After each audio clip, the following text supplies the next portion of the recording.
Discussion live में आपका स्वागत है। डिस्कशन लाइव में आज है प्रधानमंत्री जी की वो अपील जो हमें कहीं 7 बिंदुओं में नज़र आ रही है, कभी 10 बिंदुओं में। लेकिन ये जो अपील है, ये अपील उस बात से संबंधित है कि पश्चिमी एशिया में जो संकट खड़ा हुआ है, ख़ास तौर पर डीज़ल और पेट्रोल का, इस मतलब व्यापार का, इस संदर्भ में हमारे यहाँ जो प्रभाव मिला है, उस प्रभाव का समाधान प्रधानमंत्री जी जो सोच रहे हैं और उन्होंने ये अपील की है।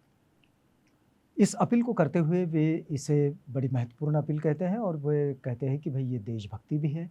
तो आज डिस्कशन लाइव में हम इसी अपील पर चर्चा करेंगे और विश्लेषण भी करेंगे। आज हमारे साथ हमारे विशिष्ट अतिथि अमन कामले जी और प्रफुल्ल भालेराव जी हैं। तो इस विश्लेषण के ज़रिए हम ये भी समझने का प्रयास करेंगे कि ये अपील कितनी कारगर है और होनी चाहिए। देशभक्ति ये तो देश के लोगों में है ही, होती भी है और वो रहनी भी चाहिए। आइए ज़रा हम अपने अतिथियों से इस कार्यक्रम की शुरुआत करते हैं। अमन जी, प्रफुल्ल जी, स्वागत है आपका इस कार्यक्रम में। लाइव डिस्कशन में अमन जी आप ही से शुरुआत करते हैं। अमन जी, एक बड़ी अलग सी बात है कि प्रधानमंत्री जी इस समय जो अपील कर रहे हैं कि देश की जनता ने डीज़ल और पेट्रोल के संकट को देखते हुए गाड़ियों का इस्तेमाल ज़रा कम करना चाहिए।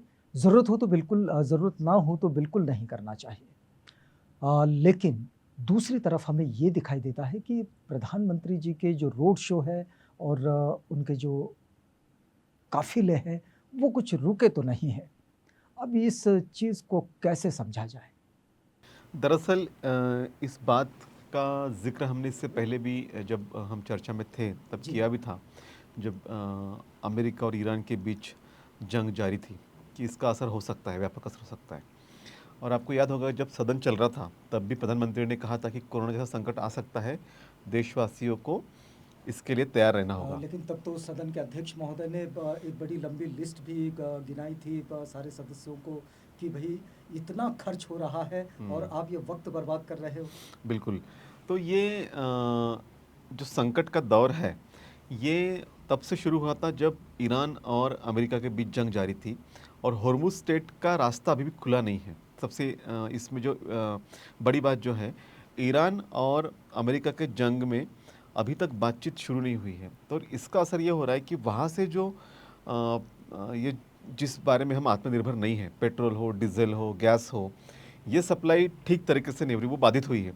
दूसरी सबसे बड़ी बात जो है कि हमने अमेरिका के दबाव में रशिया के साथ में अपने टाई अप को खारिज कर दिया था और हमने महंगा तेल अमेरिका से लेना शुरू कर दिया। अब अमेरिका में से तेल लेना शुरू कर दिया, लेकिन वो जहाज़ हमारे हॉर्मुज़ में फंस जाते हैं। तो ये देश की विदेश नीति का भी एक परिणाम है, एक जिसे हम कहें कि दुष्परिणाम है। तो क्या अपने सर्वोच्च नेता इस बात को समझ नहीं पाए? सर्वोच्च नेता इस वक्त दबाव में है और हमने देखा कि एप्स्टीन फाइल्स का उस वक्त काफ़ी जिक्र था और जैसे ही प्रधानमंत्री मोदी इजराइल के दौरे पे गए और दूसरे दिन से जंग शुरू हुई, तो कहीं ना कहीं सर्वोच्च नेता के ऊपर प्रचंड दबाव है ट्रम्प का। और हमने देखा कि किस तरह से टैरिफ मामले में भी हमने देखा कि वो उस तरह से प्रधानमंत्री मोदी अमेरिका को कन्विंस नहीं कर पाए और हाईएस्ट टैरिफ हमारे ऊपर लग गया। तो कहीं न कहीं हमारे देश की विदेश नीति अमेरिका के दबाव में इस वक्त चल रही है और जिसके कारण हम हमने अपने जो रिश्ते थे वो ईरान से भी ख़राब कर दिए, हमने अपने रिश्ते जो थे वो रशिया से भी ख़राब कर दिए, जो 2 मेन सप्लायर हैं। तो ये इस वजह से जो है, और दूसरी तरफ जो वैश्विक संकट अभी भी जारी है क्योंकि हॉर्मुज़ स्ट्रेट खुला नहीं है। तो इसलिए जो है, अभी देखिए आने वाले 2-4 दिनों में पेट्रोल की जो कीमतें हैं वो लगभग 5 से 10 रुपये तक बढ़ सकती है, डीज़ल की कीमतों में भी इज़ाफ़ा हो सकता है। इवन जो आज तो कई मीडिया रिपोर्ट्स में इस बात को हाँ, छापा सिलेंडर है। के जो दाम हैं वो भी बढ़ सकते हैं। इवन जो सिलेंडर हैं, जो जैसे अभी हम लोग देख रहे हैं कि कई मज़दूर पलायन कर रहे हैं क्योंकि उनको सिलेंडर नहीं मिल रहा, तो सिलेंडर के रेट भी 2-2 हज़ार रुपये तक चले गए हैं। तो कहीं न कहीं ये जो संकट है वो गहराया है। इलेक्शन था तब तक इसका कोई ज़िक्र नहीं हुआ। जैसे ही इलेक्शन समाप्त हुआ तो प्रधानमंत्री मोदी ने जानबूझ के अपील कर दी, क्योंकि इलेक्शन तक अगर अपील करते शायद उसका इम्पैक्ट अलग हुआ होता। तो इसलिए इलेक्शन खत्म होते ही उन्होंने अपील कर दी। तो कहीं ना कहीं ये जो प्रधानमंत्री मोदी ने जो बातें कही, जिसमें आप देखिए ऑनलाइन क्लासेस की बात कही गई है कि स्कूलों को भी ऑनलाइन मोड पे चलाया जाए, दफ्तरों को वर्क फ्रॉम होम की बात कही है, जो 7 उन्होंने पॉइंट्स बताए हैं। पेट्रोल डीजल के बारे में तो कहा, इवन ये भी कहा कि आप पब्लिक ट्रांसपोर्ट का इस्तेमाल कीजिए, लेकिन वही उनके एक ना करे, हाँ चांदी बिल्कुल, की सोने की ना खरीद करे, न करे आभूषण न बनाए। हाँ, क्योंकि भारत का जो है ना फॉरेन फॉरेक्स जो है वो भी कम हो गया है। मतलब जो डॉलर का रेट जो बढ़ रहा है, तो भारत के पास में विदेशी भंडार नहीं है, और विदेशी भंडार नहीं होने की वजह से जो है कि हमको डॉलर में खरीदी करना पड़ता है। सोने की बात हो या इवन ये जो अभी तो 1000 तो क्या रुपये की साख इस तरह बचाई जाएगी? रुपये की साख इस तरह से बचाना ज़रूरी है आज, क्योंकि अगर ऐसा नहीं करेंगे तो रुपया फिर और डॉलर के मुकाबले रुपया फिर और गिर जाएगा और फिर महंगाई बढ़ जाएगी। तो इसलिए ये एक एक उनका एक मध्यम मार्ग है, क्योंकि वो कुछ भी करे, कुछ भी कहा जाए, तो आज प्रधानमंत्री मोदी देश के सर्वोच्च नेता हैं। लेकिन इसके बावजूद उनके ही पार्टी के लोग, मैंने अभी देखा उज्जैन से, भोपाल से उज्जैन तक उनके एक जहाँ एमपी में उनकी गवर्नमेंट है, तो एक अध्यापक संघ के महामंडल है, वहाँ पे 700 गाड़ियों के काफिले के साथ में पहुंचे वो उज्जैन से भोपाल तक, 700 गाड़ियों का काफिला। तो ऐसे देश के कई, तो ये जो कोई अपील है केवल मिडिल क्लास के लिए है। अब जो अपर क्लास है वो जाएगा ही जाएगा फॉरेन में, जो अपर क्लास है वो सोने की खरीदी करेगा ही, पैसा इन्वेस्ट करेगा ही। सारे के सारे जो प्रधानमंत्री की अपील है केवल मिडिल क्लास के लिए है। तो ये कहीं ना कहीं प्रधानमंत्री मोदी जी का जो एक विजन है, या फिर उनकी जो देश चलाने की नीति है, इसका एक व्यापक और दुष्परिणाम है कि जो आज देश को भुगतना पड़ रहा है, जबकि ऐसी कोई बातें होनी नहीं चाहिए थी। लेकिन आज उनकी ही नीतियों के कारण आज देश में संकट आ सकता है। संकट सामने है। अगर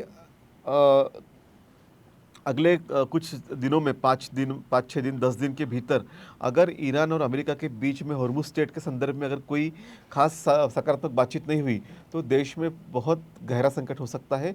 फिर पेट्रोल डीजल, सरकार भले ही कहे हमारे पास 45 डेज़ का स्टॉक है, लेकिन पेट्रोल डीजल और गैस और जो बाकी सरकार कर रही है, कह रही है, ये संकट गहरा जा सकता है। और इसके लिए सारे का सारी जिम्मेदारी अगर किसी की है, तो वो देश के प्रधानमंत्री मोदी और बीजेपी सरकार की है। प्रफुल्ल जी, ये तो समझाइए कि ये जो जिस तरह की अपील की जा रही है, क्या इस अपील के ज़रिए अ, हमारे पॉलिसी में कोई खामियां रह गई, ये समझाया जा रहा है? देखिए, देश में इसके पहले भी बहुत सारे प्रधानमंत्रियों ने ऐसे सिचुएशन में अपील की है। आप जाएंगे तो लाल बहादुर शास्त्री जी ने तो बोले थे एक टाइम का खाना भी मत खाओ। हम देखते हैं कि चंद्रशेखर गवर्नमेंट में लोगों ने बिजनेस क्लास से पैसेंजर क्लास में सफ़र किए, बहुत सारे मंत्री आ गए थे। नैतिकता ऊपर से आती है, नीचे से ऊपर नैतिकता नहीं जाती, डेमोक्रेसी का एक नियम है। यहाँ पर कैसा हो रहा है, एक तरफ आम आदमी है, एक तरफ खास आदमी है। युद्ध का हवाला देके सालों का जो इकोसिस्टम है जो डैमेज हुआ है, एकदम से चीज़ें नहीं बिगड़ती, चीज़ें धीरे धीरे बिगड़ती हैं। युद्ध एक फैक्टर हो सकता है, पर जो गोल्ड की परिभाषा गढ़ रहे हैं हम, या फिर ऑयल का चयन है, तो ऑटोमोबाइल में आपकी क्या पॉलिसी थी, कौन सी विदेशी कंपनियों को आपने लाइसेंस दिए, कौन सी इंसेंटिव स्लैब्स आपने साइन करवाए, क्या भारत का जो मेड इन इंडिया था वो मेक इन इंडिया में जब कन्वर्ट आप कर रहे हैं, तो मेड इन इंडिया को दूर रख दिया आपने और मेक इन इंडिया उसके ऊपर आ गया छाती पे। पर क्या भारत को उसको बेनिफिट हुआ? आपने हाईवे तो बना दिए, 200-150 किलोमीटर आपने शॉर्टकट्स इस्तेमाल किए, पर भारत के नागरिकों को उसका फ़ायदा हुआ कि उन कंपनियों को फ़ायदा हुआ जिन कंपनियों ने वो रोड डिज़ाइन किए? मोटी मोटी रकम लेके जो नियम, जो डीप स्टेट का हमेशा एक आता है कि जो कैपिटलिस्ट है, जो बड़ी बड़ी कंपनियों को रन करते हैं, बड़ी बड़ी स्कीम्स को गवर्नमेंट के पॉलिसी के आधार पर साइन करने की कोशिश करते हैं, वो सारी नीतियाँ आज 12 साल का एक वैल्यूएशन करने का वक्त आ गया कि उन सारी चीज़ों की वजह से आज मोदी जी को ये कहने का वक्त आया है। और एग्जाम्पल खुद से सेट करना पड़ता है। अगर से आप खुद ही एग्जाम्पल सेट नहीं कर रहे हैं, तो जनता से क्या आप अपेक्षा करते हैं? ये बहुत सारी चीज़ें हैं जो 10-12 सालों से बिगड़ती चली आई है। चाहे फिर ऑयल का बात बोल लीजिए, गोल्ड का अगर से देख लीजिए, बहुत सारे फिल्म सितारों के स्मगलिंग में नाम आते हैं कि जो 15% से 10% का फ्लक्चुएशन विदेशों में है, और पूरी दुनिया का सबसे ज़्यादा महंगा गोल्ड भारत में है। तो इन सब चीज़ों पर जब हम बात करते हैं, इन सब चीज़ों पर हम जब गहरा चिंतन करते हैं, तो हमें समझ में आते हैं कि कॉज क्या है।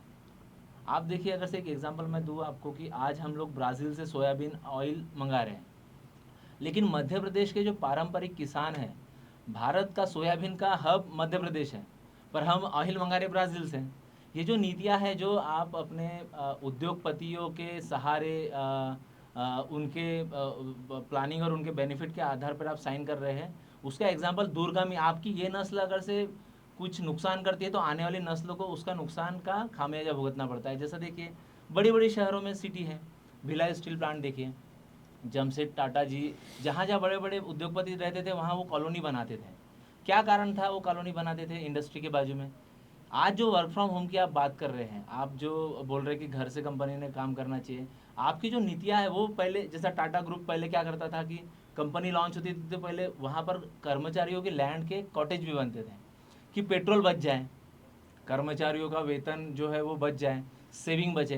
पर आज हम जब देखते हैं कि अगर से चिचवड़ में कोई जॉब कर रहा है, पिंपरी में जॉब जॉब कर रहा है, तो 150 किलोमीटर दूर से आ रहा है, 50 किलोमीटर दूर से आ रहा है। नोएडा में अगर से आप जाएंगे तो कोई भी कंपनी में काम करने वाला जो एम्प्लॉई है बहुत दूर से आ रहा है। यानी कुछ उद्योगपतियों के पैसे बचाने के लिए आपने बहुत सारी प्लानिंग तो कर ली है, पर जो लॉन्ग टर्म इसके इफेक्ट आज दिख रहे हैं हमको, इसके दूरगामी परिणाम होते हैं, इसीलिए ऐसे स्टेटमेंट देने की नौबत आती है। मतलब ये पॉलिसीज का प्रॉब्लम है। ये पॉलिसी का प्रॉब्लम है, और कम्प्लीटली जब उद्योगपति के घराने सरकारी पॉलिसी में इनक्रॉच करते हैं और इन्वॉल्वमेंट होते हैं, तो उसके ऐसे नतीजे सामने आते हैं जो आने वाली जनरेशन को भुगतना पड़ता है। और इसका लोगों ने ही इसका समझ के, इसको देखकर अपनी लाइन ऑफ एक्शन डिसाइड करना चाहिए। एक बात है अमन जी कि प्रधानमंत्री जी कह रहे हैं कि ऐसा करना देशभक्ति है। वो तो क्या है, प्रधानमंत्री जी की खासियत है कि किसी भी बात को वो देशभक्ति से कनेक्ट कर देते हैं। मतलब जब नोटबंदी हुई तब ये कहा गया कि देशभक्ति, देश के हित में नोटबंदी हुई, जबकि पता चला कि जो कहा गया कि ब्लैक मनी है बहुत सारी भारत के अंदर, पता चला कि वो जितना पैसा बाहर था उतना ही पैसा उसमें आ गया, पूरा के पूरा पैसा। तो ब्लैक मनी की बात तो कोई समझ में नहीं आई।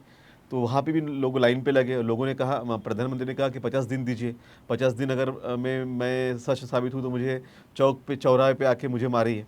तो इस तरह की बातें करके ना लोगों को एक वो क्या है कि हिप्नोटाइज करते हैं। तो उनमें वो एक अच्छी काबिलियत है हिप्नोटाइज करने की लोगों को। तो वही बात है कि अभी कोरोना के समय में उन्होंने ताली बजवाई, थाली बजवाई, और अभी जो है अभी देशभक्ति की बात कर रहे हैं। तो बीजेपी आरएसएस का एक बहुत अच्छा एक एजेंडा उन्होंने सेट किया है कि लोगों को देशभक्ति के नाम पे, धर्म के नाम पे इकट्ठा कर लो और उन्हें कहो कि ऐसा ऐसा दिक्कत है, तो लोग फिर सुन लेंगे। तो मुझे लगता है कि भारत के लोगों को भी अपना जो सोच का दायरा है उसे समझने की, उसको बढ़ाने की आवश्यकता है।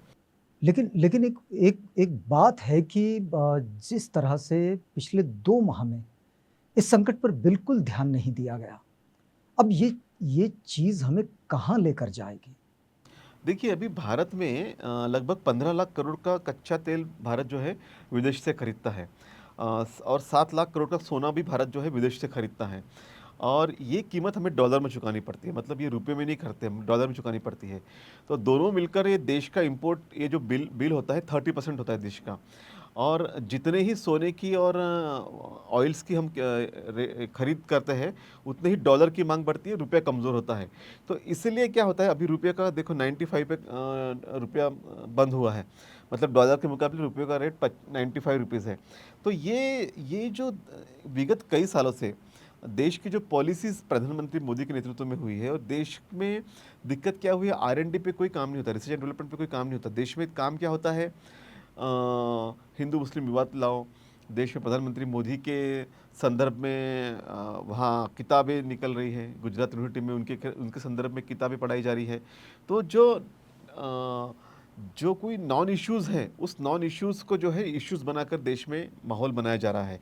तो इस वजह से क्या है, देशवासी भी जो है वो इस तरह से ध्यान नहीं दे पाते कि सरकार क्या कर रही है। उन्हें केवल धर्म के नाम पे, उन्हें हिंदू मुस्लिम के नाम पे इस तरह से उन्हें खुश किया जाता है, या फिर देशभक्ति के नाम पे उन्हें खुश किया जाता है। और इस तरह से जो देश की जो नीतियाँ हैं, अभी देश में जो इकोनॉमिक पॉलिसीज़ है, उस पे सरकार ध्यान नहीं दे पा रही, रिसर्च एंड डेवलपमेंट पे ध्यान नहीं दे पा रही। और हम जो बात तो कहा था प्रधानमंत्री जी मोदी ने आत्मनिर्भर भारत का, लेकिन आत्मनिर्भरता कितने 14 साल में आई है, इस पे सोचना चाहिए। जैसे प्रफुल्ल ने कहा कि मेड इन इंडिया से मेक इन इंडिया की तरफ तो आए, लेकिन मेक इन इंडिया के इस पे अगर देखा जाए तो कई कंपनियां अभी भारत पे इन्वेस्ट करने के लिए रेडी नहीं है। वो चाइना में जा रही है, वो जापान जा रही है, कहीं और जा रही है, तो भारत में वो इन्वेस्टमेंट करने को रेडी नहीं है। एफडीआई में भारत पीछे आ रहा है।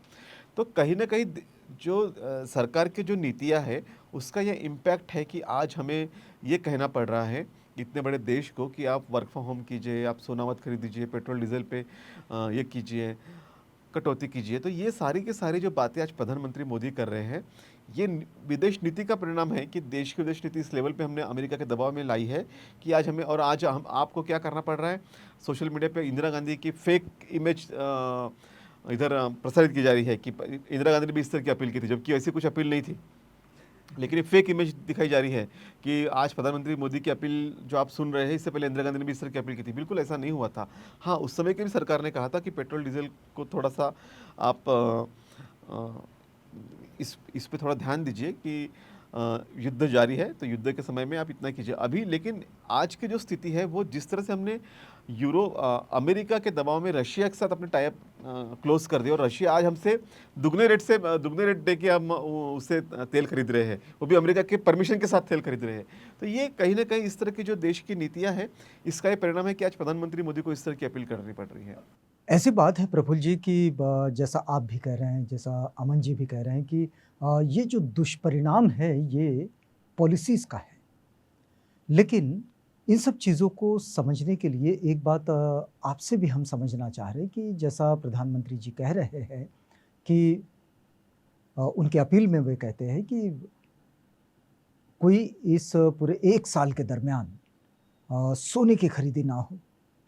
अब देखिएगा कि शादी ब्याह में तो अक्सर लोग खरीदी करते ही हैं, सोने की खरीदी करते हैं, आभूषण खरीदी करते हैं, और 1 साल तक ये ना खरीदी करें, ऐसी जब अपील की जाती है तो एक बात को इस तरीके से भी समझना होगा कि जो ज्वेलर्स है, ज्वेलरी की दुकान है, और उनके पास से 1 साल तक किसी तरह की कोई खरीदी नहीं होगी, तो ये जो उनके यहाँ काम करने वाले, आभूषण बनाने वाले जो कारीगर हैं, इन कारीगरों का काम तो होगा नहीं, तो उनके वेतन का क्या होगा? उनको वेतन मिलेगा, नहीं मिलेगा?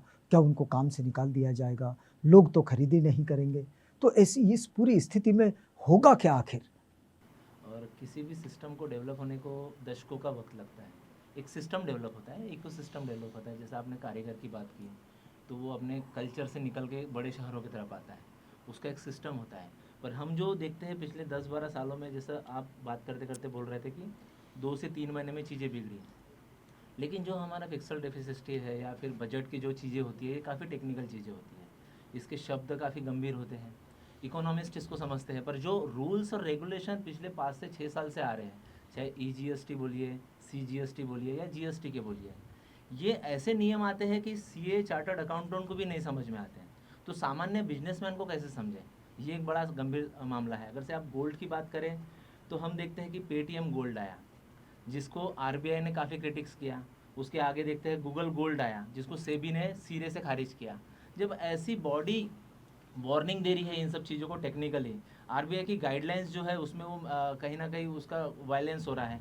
आप आगे जाएंगे तो देखेंगे कि हवाला मार्केट बढ़ने वाली चीज़ें अगर से बढ़ रही है, चीज़ों स्मगलिंग अगर से किसी चीज़ से बढ़ रही है, तो वो चीज़ पर गंभीर रूप से एक्सपर्ट लोगों को बिठा के आज तक के PMO ने काम किया है, ना कि विदेशी या फिर जो उद्योगपति है उन्होंने जो सजेशन दिए उनके आधार पर स्कीमें नहीं बनती। पर जो लोगों को हम देखते हैं कि भारत सरकार की एक सोवरेन स्कीम आई है गोल्ड के ऊपर, उसका भी कहीं ना कहीं हम देखते हैं कि एक प्रकार से ठंडन गोपाल हो गए वो स्कीम। ज्वेलरी को, बड़े बड़े शॉप को फटका पड़ा। तो ये जो गोल्ड की जो भी स्कीम्स आई और जो भी दूरगामी उसके परिणाम हुए, उसके ऊपर ना रिसर्च हुआ, ना उसका एक आकलन हुआ। जैसा हम देखते हैं कि एक सोवरेन गोल्ड बॉन्ड भी लॉन्च की थी गवर्नमेंट ने, उसको भी फिर गोल्ड उसके वो भी फेल होने के बाद हम देखते हैं कि डिजिटल पेपर गोल्ड वाली स्कीम आई। ये जब हो रहा था और आपका गोल्ड ही आधार है, जैसा एक गोल्ड का अगर सब एग्जांपल सेट करते हैं तो गोल्ड को जैसा इस विषय पे छोड़ेंगे तो ये तो बहुत वक्त चले जाएगा। लेकिन हम जैसे देखते हैं ट्रांसपोर्ट का, जैसा पब्लिक ट्रांसपोर्ट का एक चैप्टर आप हम देखते हैं, तो जो फॉरेन कल्चर है वो कार के ट्रेडिशनल ट्रांसपोर्ट पे डिपेंड है, पर जो भारत का पब्लिक ट्रांसपोर्ट है, जैसा रेलवे है, लोकल बस है। आज रेलवे का हालत देखिए आप, क्या रेलवे की हालत आज बिगड़ी है? ये युद्ध के बाद बिगड़ी है।